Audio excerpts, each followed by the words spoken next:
Halo semuanya, selamat datang di podcast Cerita Belajar. Podcast yang membahas mengenai dunia pendidikan dengan cara santai dan menyenangkan. Nah, hari ini kita akan membahas topik yang sangat menarik, yakni mengenai wisata edukatif, di mana kita dapat berwisata sambil belajar.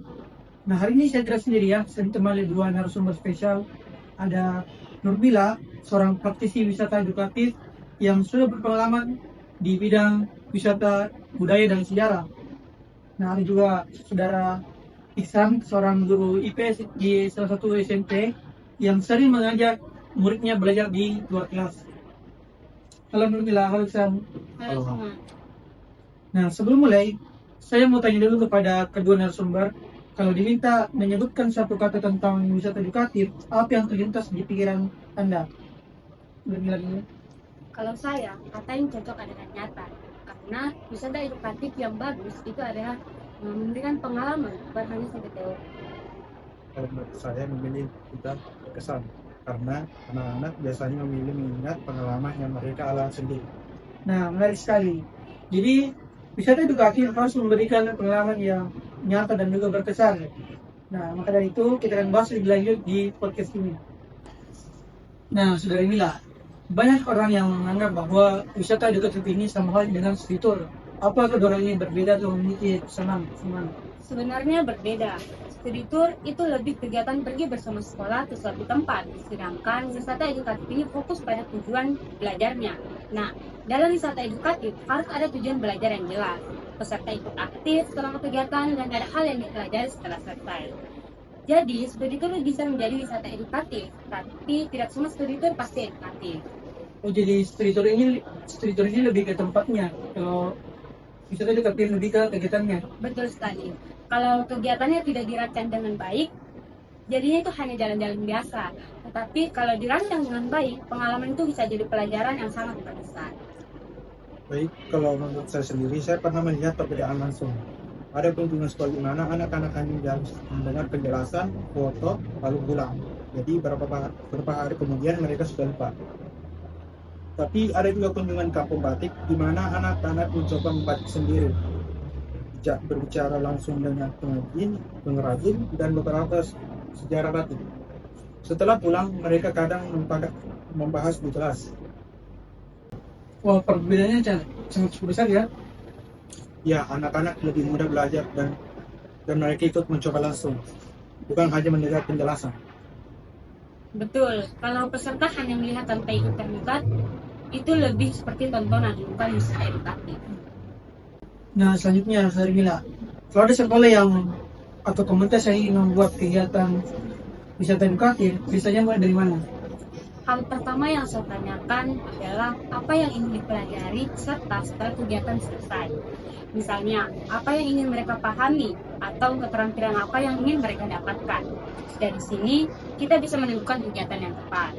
Kalau tujuannya belum jelas dan hanya ingin anak-anak senang, biasanya kami perlu berdiskusi lebih lanjut. Jadi tujuannya harus belajar jelas ya. Betul, anak-anak senang itu penting, tapi tujuan utamanya tetap belajar. Contohnya, tujuan yang terlalu umum itu seperti mengenal budaya daerah. Tapi tujuan yang lebih jelas misalnya, peserta bisa menjelaskan 3 budaya Bugis yang masih digunakan sampai sekarang. Kalau tujuannya jelas, lebih mudah mendapatkan tempat dan kegiatan yang cocok. Saya juga sering bilang ke guru-guru lain, jangan memilih tempat dulu baru mencari alasan belajarnya. Misalnya, jangan pergi ke museum hanya karena terlihat eduktif. Tapi pikirkan dulu, anak-anak sedang belajar apa di sekolah. Setelah itu baru pilih tempat sesuai. Oh, jadi tujuan belajar dulu baru tempatnya. Betul sekali. Setelah tujuan jelas, langkah berikutnya adalah membuat kegiatan yang membuat peserta ikut aktif. Misalnya, kalau kita pergi ke tempat kerajinan, peserta jangan hanya melihat, tapi ikut membuat kerajinannya. Nah, kalau misalnya kita pergi ke tempat sejarah, peserta bisa mewawancarai pemandu atau mencatat hal penting seperti soal reporter. Nah, kalau misalnya kita ke tempat pertanian, mereka juga bisa bertanya langsung kepada petani tentang pekerjaannya. Intinya itu peserta harus ikut terlibat, bukan hanya saja menonton. Saya juga biasanya memberi anak-anak pertanyaan sebelum berangkat. Misalnya, saya meminta mereka menjawab selama perjalanan wisata. Jadi mereka punya tujuan dan lebih memperhatikan hal-hal di sekitar. Hasilnya, mereka lebih aktif belajar. Wah, yang bagus sekali ya. Jadi setelah kegiatan selesai, apa hal penting yang perlu dilakukan? Ada, yaitu refleksi atau mengingat kembali pengalaman mereka. Biasanya, saya meminta anak-anak menjawab 3 pertanyaan sederhana. Yang pertama, apa hal yang menarik hari ini? Yang kedua, apa hal baru yang dipelajari? Yang ketiga, apa hal yang ingin menceritakan keluarga di rumah? Cara ini membantu mereka mengingat pengalaman belajarnya. Betul. Karena itu sesi refleksi selalu saya masukkan ke dalam kegiatan wisata edukatif supaya pengalaman mereka ini benar-benar menjadi pelajaran yang berkesan. Nah, tadi kita telah membahas mengenai cara membuat wisata edukatif. Nah, sekarang saya bertanya kepada narasumber mengenai tantangan di lapangan. Nah, Iksan, sebagai guru, apa kesulitan yang sering terjadi saat mengadakan wisata edukatif? Sebenarnya ada banyak tantangan, tapi yang paling sering adalah mendapat izin dari sekolah dan bantuan. Ada yang berpikir bahwa belajar di luar kelas dapat hanya membuang waktu.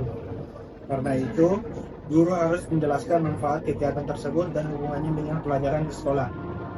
Kalau proposal kegiatannya kurang jelas, biasanya sulit mendapatkan persetujuan. Berarti guru harus bisa menjelaskan manfaat wisata edukatif dengan baik ya. Betul sekali. Guru harus menunjukkan bahwa kegiatan ini tetap membantu proses belajar. Memang kadang cukup melelahkan karena perlu persiapan lebih. Tapi saat melihat anak-anak senang dan belajar banyak hal baru, semuanya terasa sepadan. Kalau dari sisi pengelola wisata, tantangan terbesarnya adalah persiapan tempat wisata itu sendiri. Nah, Indonesia punya banyak tempat yang bagus untuk belajar, seperti tempat sejarah, budaya, alam, dan kerajinan. Tapi tidak semua tempat siap menerima kunjungan edukatif. Kadang pembaginya belum terbiasa menjelaskan kepada pelajar, atau kegiatan di tempat itu belum dibuat menarik atau teratur. Jadi bukan hanya rencana wisatanya saja yang dipersiapkan, tapi tempat wisatanya juga harus siap. Betul, karena itu saya sering bekerja sama dengan pengelola tempat wisata supaya mereka ini lebih siap menerima kunjungan pelajar. Kalau tempat wisatanya sudah siap, pasti nanti kan banyak sekolah lain juga bisa belajar di sana dengan lebih baik. Saya berharap kerjasama seperti ini semakin banyak di Indonesia. Sebenarnya kita punya banyak tempat bisa jadikan wisata edukatif. Yang perlu ditingkatkan adalah kerjasama antar dunia pendidikan dan juga dunia pariwisata supaya bisa saling mendukung. Wah, ternyata tantangannya cukup banyak ya. Tapi kalau semua pihak bekerja sama, wisata edukatif bisa menjadi pengalaman yang belajar yang sangat bermanfaat. Nah, kita sudah sampai di akhir pembahasan kita hari ini. Sebelum saya akhiri, saya ingin meminta pesan dari Mila dan Iksan kepada para pelajar, orang tua, guru, atau bahkan pengelola wisata. Nah, Mila dulu. Pesan saya untuk pengelola wisata, jangan menganggap pelajar ini sebagai pengunjung biasa. Pelajar bisa mendapatkan pengalaman belajar yang sangat berharga dari tempat wisata. Karena itu, penting untuk membuat kegiatan yang menarik, interaktif, dan mudah dipahami. Kalau tempat wisata dikelola dengan baik, nah tempat itu bisa menjadi tempat belajar bagi banyak orang. Baik, untuk guru-guru yang masih meragukan wisata edukatif, coba mulai di hal kecil dulu. Tidak harus jauh untuk mengadakan perjalanan besar. Tempat seperti pasar tradisional, tempat kerajinan, atau perpustakaan daerah juga menjadi tempat belajar yang menarik. Yang penting adalah tujuannya belajarnya jelas, karena pengalaman langsung seringkali lebih mudah diingat dibanding belajar di kelas. Wah, pesan yang sangat bagus ya. Jadi terima kasih kepada Mila dan Iksan yang telah berbagi pengalaman hari ini.